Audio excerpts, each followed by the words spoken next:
متتبعي قناة شوف تيفي واحد، السلام عليكم ورحمة الله تعالى وبركاته.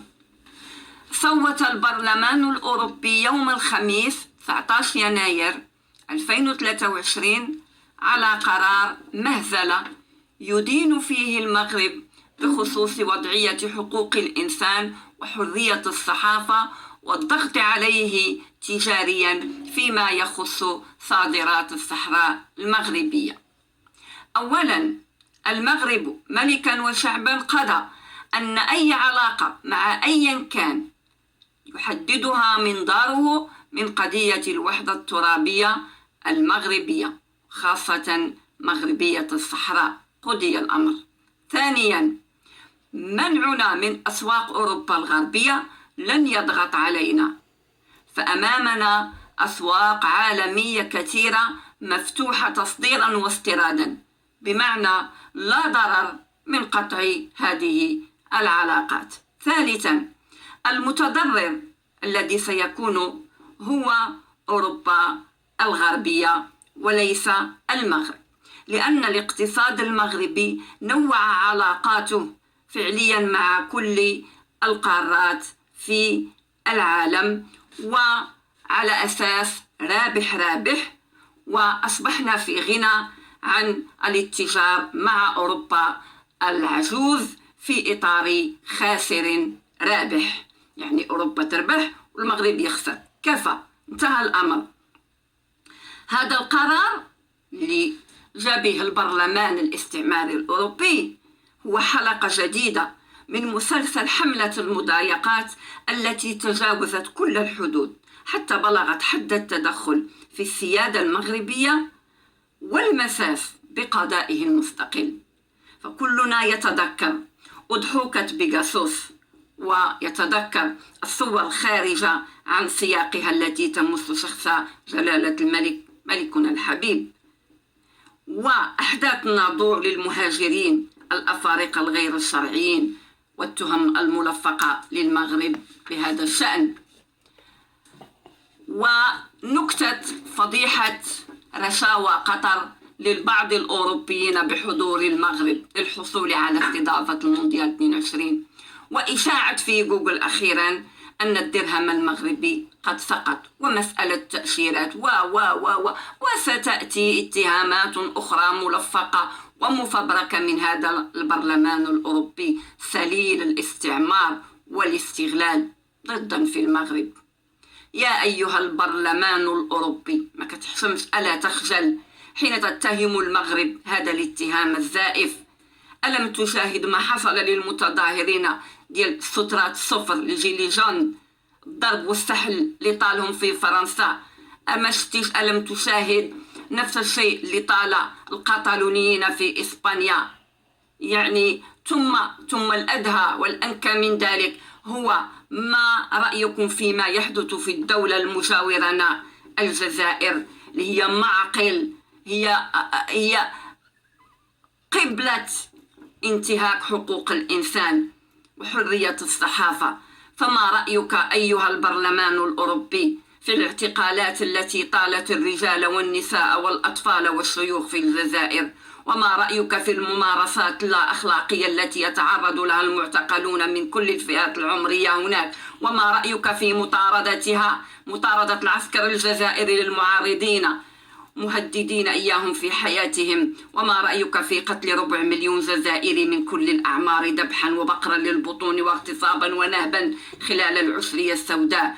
ولا أحد منكم طالب أو يطالب بفتح تحقيق في ذلك. وما رأيك في ترحيل مهاجرين جزائريين معارضين من أوروبا إلى جحيم التعذيب والقتل في سجون الجزائر؟ وما رأيك في قتل بنويرة المرحل من تركيا للجزائر؟ وما رأيك في اغتيال وحرق جمال بن إسماعيل؟ وما رأيك في إطلاق سراح وتكريم قاتل الشعب الجزائري في العشرية السوداء توفيق مدين وخالد نزار؟ وما رأيك في إطلاق سراح بارون المخدرات ابن تبون وتبرئته؟ وما رأيكم في قتل القصر وقتل المعتقلين في السجون والمختفون قسريا لا حتى قبورهم غير معروفة؟ ما رأيكم في كل ما يطول الشعب الجزائري من هتك سافر لحقوق الإنسان؟ ما رأيكم فيما يحدث في تندوف في حق المختطفين والمحتجزين هناك من طرف عصابة البوليزاريو والعسكر الجزائري؟ ما رأيك يا برلمان البشع في تجويع الشعب الجزائري بأكمله وقهره، ومن المفروض أن يكون أغنى شعب في العالم؟ ما رأيكم وما رأيك وما رأيك؟ طبعا في هذا الموضوع تعملون أنفسكم يا أوروبيين ميتين، لأنكم تأخذون رشاوى الغاز والبترول مقابل صمتكم، هذا الصمت المقيت الذي يدعو إلى الغثيان والاشمئزاز. طبعا هذا الصمت ديالكم باش نهبوا خيرات الشعب الجزائري سمح لغول العسكر الجزائري أن يكبر، وهذا ما يجعل العلاقة بينكم، يعني بين أوروبا الغربية وبين العسكر الجزائري القاتل لشعبه، علاقة جدلية كلاكم مستفيد منها، أنتم مستفيدون منهم وهم مستفيدون منكم على حساب الدم الجزائري. يا أوروبا يا أوروبا، فضائحك قائمة وحضارتك واقفة على دماء الأفارقة. سيأتي اليوم ليتم تعرضكم معكم هذا البرلمان الأوروبي للمساءلة الأخلاقية والأدبية والدولية لمجازركم القديمة والحديثة، والصمت على ما يحدث في الجزائر من انتهاك حقوق الإنسان.